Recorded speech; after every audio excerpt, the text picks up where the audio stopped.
আসসালামু আলাইকুম। সংবাদে আপনাদের সবাইকে স্বাগত জানাচ্ছি। আমি ফিরোজ তোহা। শুরুতেই সংবাদ শিরোনাম। বাংলাদেশের সর্বশেষ গুরুত্বপূর্ণ আপডেট সংবাদে আপনাকে স্বাগত। শুরুতেই সংবাদ শিরোনাম, পরে বিস্তারিত। প্রথমে জানাবো, ডাকসু নির্বাচন, হাসিনাকে আজীবন সদস্য দেখতে চায় ইমি এখন বাম জোটের ভিপি প্রার্থী। ঢাকা বিশ্ববিদ্যালয় কেন্দ্রীয় ছাত্র সংসদ ডাকসু নির্বাচনে বাম গণতান্ত্রিক ছাত্র জোট থেকে সহ সভাপতি ভিপি পদে প্রতিদ্বন্দ্বিতা করেছেন শামসুন্নাহার হল ছাত্র সংসদের সাবেক ভিপি শেখ তাসনিম আফরোজ ইমি। আজ মনোনয়ন ফরম সংগ্রহের মাধ্যমে জোট আংশিক প্যানেল ঘোষণা করেছে। এরপর জানাবো, নির্ধারিত সময়ে নির্বাচন করতে দৃঢ়প্রতিজ্ঞ সরকার বললেন আইন উপদেষ্টা।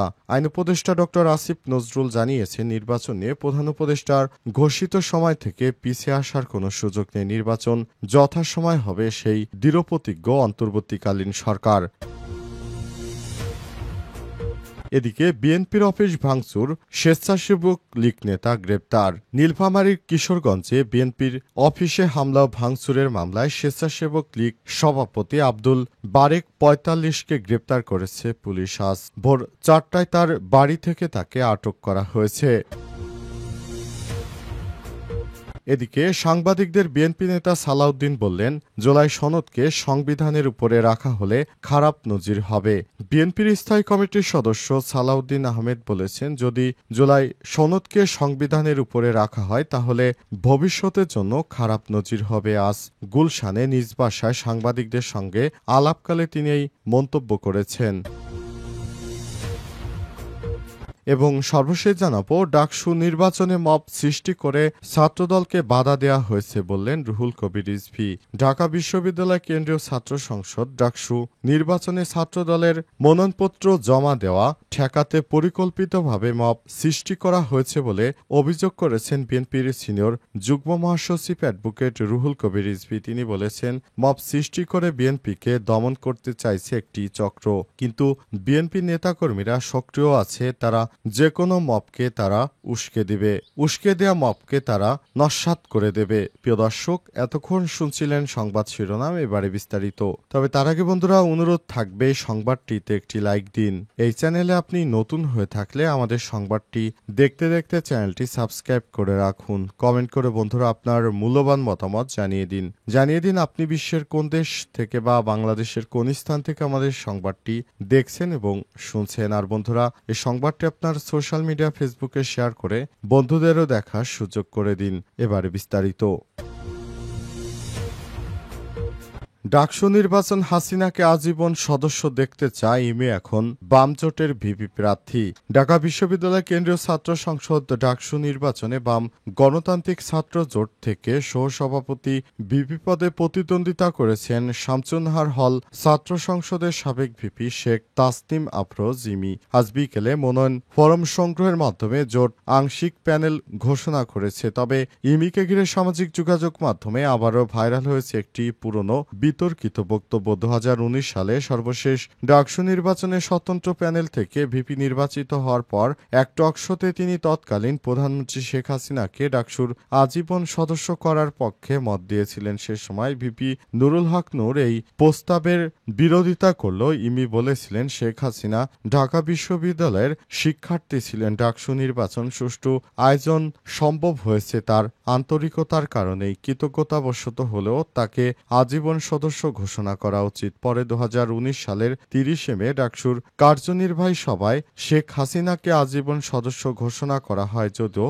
নুরুল হক নূর ও সমাজসেবা সম্পাদক আক্তার হোসেন সেই সিদ্ধান্তের বিরোধিতা করেন। এই পুরো মন্তব্য ফের ভাইরাল হওয়ার পর ইমি সাম্প্রতিক এক ফেসবুক পোস্টে লিখেছেন, আমার বক্তব্যের খণ্ডিত অংশ প্রচার করা হচ্ছে। বর্তমান অবস্থান নিয়ে যারা প্রশ্ন তুলছেন তাদের জানাতে চাই, আমি নিরপরাধ মানুষ। ছাত্রখুনের নির্দেশদাতা সর্বোচ্চ বিচার চাই, ফুল স্টপ। নির্ধারিত সময় নির্বাচন করতে দৃঢ়প্রতিজ্ঞ সরকার বললেন আইন উপদেষ্টা। আইন উপদেষ্টা ডক্টর আসিফ নজরুল বলেছেন, নির্বাচন নিয়ে প্রধান উপদেষ্টার ঘোষিত সময় থেকে পিছিয়ে আসার কোনো সুযোগ নেই। নির্ধারিত সময় নির্বাচন করতে দৃঢ়প্রতিজ্ঞ অন্তর্বর্তীকালীন সরকার। আজ সচিবালয়ের সাংবাদিকদের তিনি এসব কথা বলেছেন। আইন উপদেষ্টা আরও বলেন, রাজনৈতিক দলগুলোর গুণগত মান পরিবর্তন হয়নি, তাই তারা রাজনৈতিক সুরে নানা বক্তব্য রাখছে। তিনি আরও জানান, দুর্নীতি দমন কমিশন, নির্বাচন কমিশন সংস্কারে যেসব সুপারিশ এসেছে এই বিষয়ে 2-1 মাসের মধ্যে আইন প্রণয়ন করা হবে। এ বিষয়ে আজ থেকেই কাজ শুরু হবে বলে জানান আইন উপদেষ্টা ডক্টর আসিফ নজরুল। তিনি আরও বলেছেন, সরকার যে সময় নির্দিষ্ট নির্বাচনের জন্য একটি তারিখ ঘোষণা করেছেন সেই সময় নির্বাচন অনুষ্ঠিত হবে। অন্তর্বর্তীকালীন সরকার নির্বাচন দিতে দৃঢ়প্রতিজ্ঞ। তবে আজ সচিবালয়ে জুলাই যোদ্ধারা সচিবালয় ঘেরাও করেছে। তারা সচিবালয়ের 2 নং গেট ঘেরাও করে আসিফ নজরুলের পদত্যাগের দাবি করছেন। আসিফ নজরুল, সারা দেশ জুড়ে আইন শৃঙ্খলার অবনতি হচ্ছে, যারা খুন করেছে কারো এখনো বিচার হয়নি, শুধু প্রতিদিন তাদেরকে আদালতে উঠানো এবং নামানো হচ্ছে। 1 বছর হয়ে গেল অন্তর্বর্তীকালীন সরকারের প্রধান উপদেষ্টার অধীনে দেশে একটিও বিচারের ঘটনা ঘটেনি। এটি বাংলাদেশের জন্য খুবই কলঙ্কিত এক অধ্যায়ের জন্য অন্তর্বর্তীকালীন সরকারের আইন উপদেষ্টা ডক্টর আসিফ নজরুলকে পদত্যাগের জন্য চাপ দেওয়া হচ্ছে এবং আগামীর বাংলাদেশ সুষ্ঠুভাবে পরিচালনা করার জন্য অন্তর্বর্তীকালীন সরকারের এই বিতর্কিত উপদেষ্টাকে সরিয়ে দেওয়ার জন্য দাবি জানিয়েছে জুলাই যোদ্ধারা।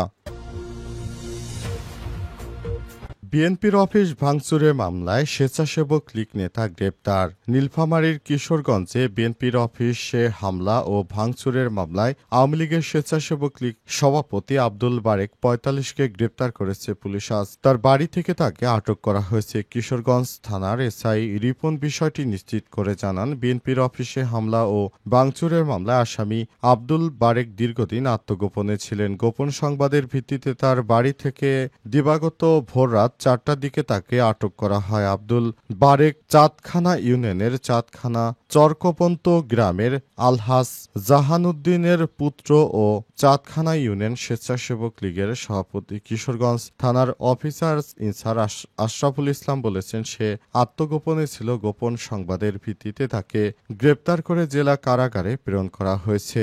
অন্তর্বর্তীকালীন সরকারের প্রধান উপদেষ্টা ক্ষমতা আসার পর বিএনপির বিরুদ্ধে বিগত সময়ে যারা নানাভাবে অত্যাচার করেছিল, বিএনপির অফিস ভাঙচুর করেছিল, তাদের ব্যাপারে এখন থেকে অ্যাকশন নেওয়া হচ্ছে। এজন্য তাদেরকে অ্যাকশন নেওয়ার মাধ্যমে নতুন করে একটি সুষ্ঠুভাবে সবকিছু পরিচালিত হচ্ছে। অন্তর্বর্তীকালীন সরকারের প্রধান উপদেষ্টা দায়িত্ব গ্রহণের পর থেকেই বিভিন্ন বিষয় নিয়ে এক এক করে আওয়ামী লীগের বিভিন্ন সময়ে অপরাধী চক্রগুলোকে আটক করা হচ্ছে এবং তাদেরকে আইনের আওতায় নিয়ে আসার পর তাদেরকে বিচারের কাঠগড়ায় দাঁড় করানো হচ্ছে। সাংবাদিকদের সালাউদ্দিন বললেন, জুলাই সনদকে সংবিধানের উপরে রাখা হলে খারাপ নজির হবে।